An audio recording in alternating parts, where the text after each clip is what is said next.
video because I just got through recording the whole thing. And then when I went to save it, my computer screwed up and it only saved just like a tiny fraction of it. And so it wouldn't play. So it was all screwed up. So I was already a little amped up beforehand. Now I'm really amped up because I am not at all happy with my computer. I'm about ready to take a shotgun to it. But anyway, we'll try to get through this now and see what happens. All right.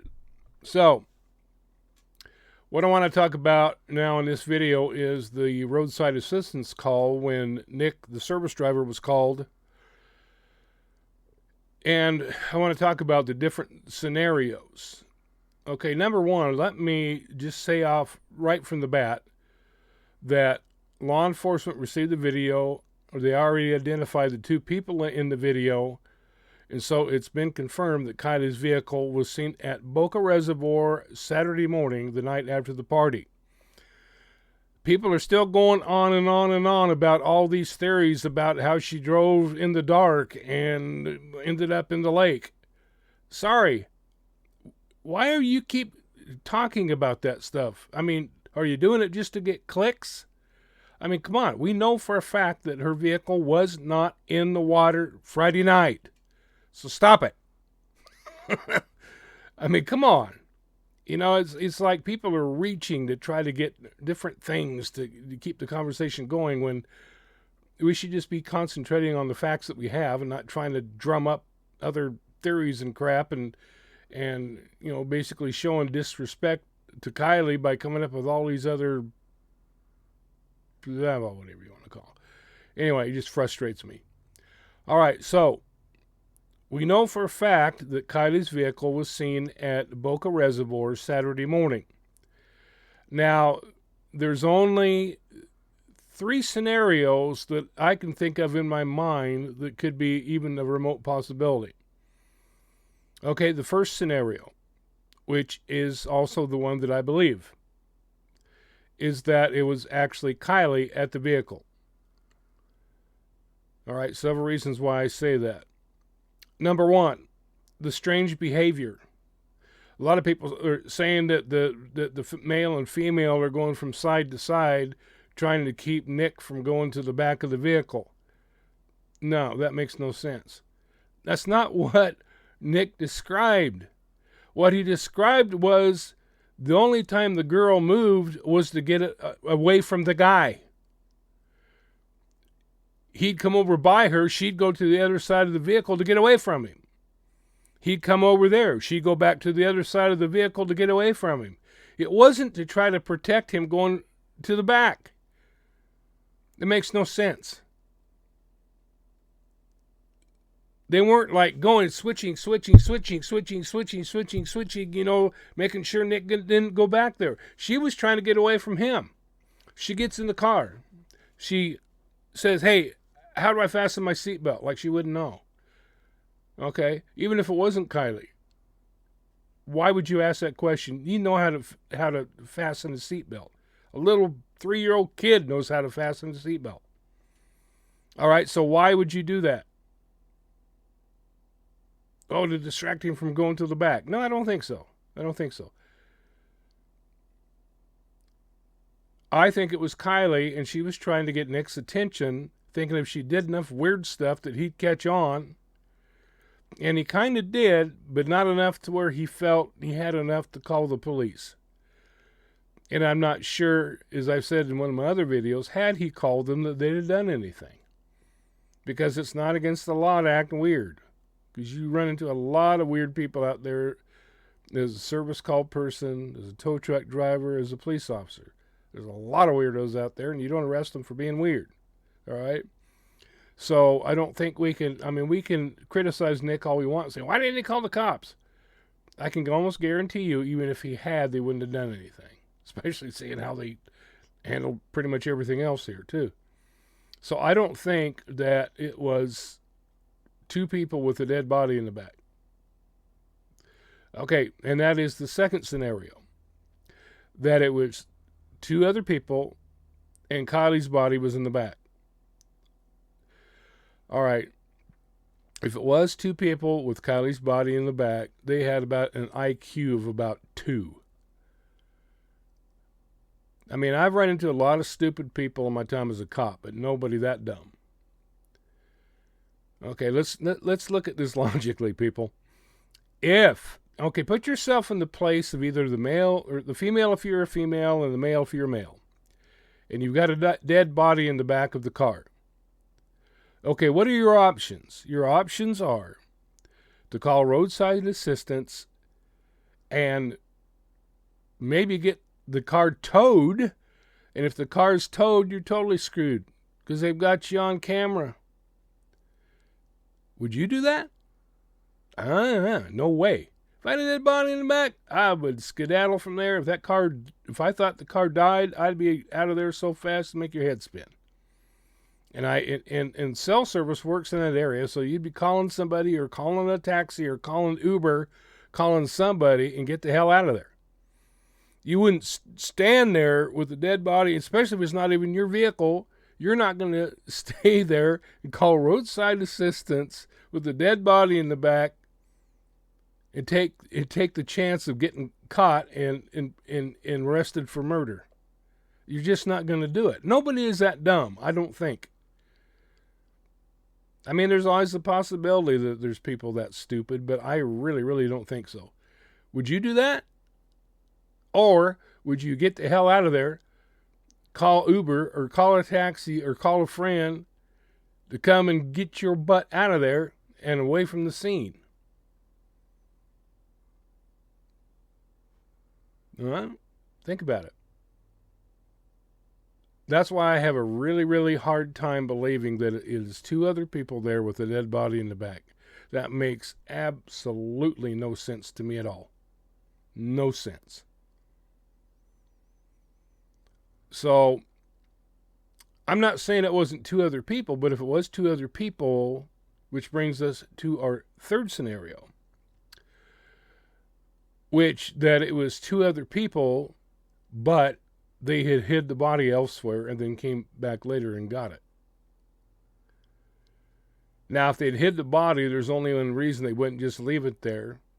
It's because they wanted to make it look like she took her own life or it was an accident. And you got all these people saying it's an accident. Okay, come on, Brainiac. Do you really think that she drove down into the lake the next day during the daytime? Because she obviously did not do it Friday night. You really think that? So you've been sleeping on your side too long because your brain didn't roll out your ear. There ain't no way. So, they could have hid her body in the woods or body in, I don't know if there's any houses or shacks or whatever out there, but there is a possibility they could have hid her in the woods. But if you did that, would you want to be seen with her vehicle? And then later find the body and be able to identify who was on that video and say, these two people had her car. Does that make any sense? No. No. Absolutely not. I mean, you'd be setting yourself up for prison, people. If you did either the second thing or the third thing, you'd be setting yourself up for prison. You'd be just basically, I mean, you might as well go out and stand out in the middle of the highway and go, hey, I did it, I killed her. See, neither of those scenarios makes any sense. The only, and I could be wrong, I know that, but I'm just saying the only scenario that makes sense to me is that it was Kiely at the vehicle, which explains the behavior. She was trying to get away from the guy. She wasn't trying to guard the back of the vehicle. She was trying to get away from the guy and get Nick's attention. I really wish that they would release that video. I would really like to see it. And if they don't ever release it, it's going to drive me nuts. You know, I kind of have a suspicion that video won't ever be released. But AWP may be able to release the rest of the interview with Nick, which they said they only released 10% of it. And so that would at least be good. I would at least like to see that. I highly doubt the video would be released since it's such a crucial part of evidence, and if stuff's being covered up like it seems like it's been, and I don't want to accuse them of doing that, but boy, I tell you what, you get enough, get coincidence after coincidence after coincidence after coincidence. Pretty soon, it's like things that make you go, You know what I'm saying? So, to me, the only scenario that makes sense is the fact that it was Kiely at the vehicle, because the other ones, unless, like I said, unless the people had an IQ of 2, they don't make any sense to me. Not at all. Because like I said, you basically be telling on yourself. By calling roadside assistance, you'd be telling on yourself. Now, here's the thing. If that was Kiely, the guy that was with her is in deep shite. Because they said that they've already ID'd him. Again, I'm very curious as to who that was. Because he would have been the last person to see her. Now,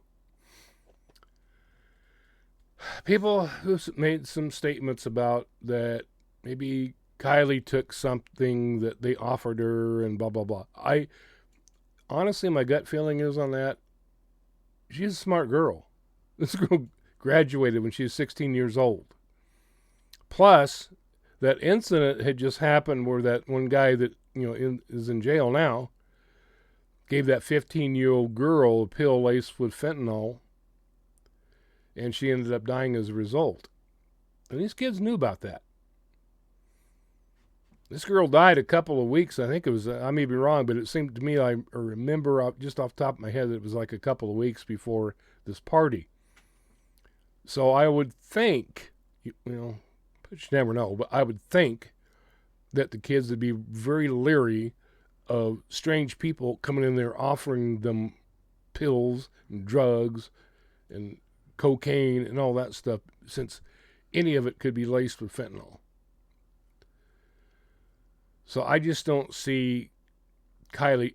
I just don't see Kiely being stupid enough to take that. I really don't. And if it was Kiely at the vehicle on Saturday, that's obvious proof that she wasn't stupid enough. The other scenario, which would have to happen after the service call, if it was actually her at the vehicle, the thing that would have had to have happened is, number one, what would be the motive for killing her? Or maybe she drank something where there was something dissolved in the drink. But I don't know. I just have a really hard time with either of those things. That's the thing I cannot figure out. If she was still alive and hadn't died Friday night and her body hidden, which, as I said, with the 2 people with her vehicle, if that was the case, I really have a hard time with that, with anybody being that dumb. What was the motive? That's the one thing that has me stumped, is what was the motive? I mean, I've got a couple of opinions that I'm going to keep to myself for now, just based on some past cases that I ended up investigating. I may share them later, but right now I can't really think of a clean-cut motive that somebody would have. But it was obviously, if it was Kiely at the vehicle that morning, she was obviously scared and wanted to get away from the guy. So if that was her, that's very telling to me. The good thing is that the police know who this guy is. They haven't said anything about it. We haven't heard of any arrests, but they have ID'd him. So there's going to be a lot more to this story. The plot thickens. The people in the area are starting to get really defensive. I'm just be glad when it all plays out, like I said before, and we find out the truth. If we get to the truth.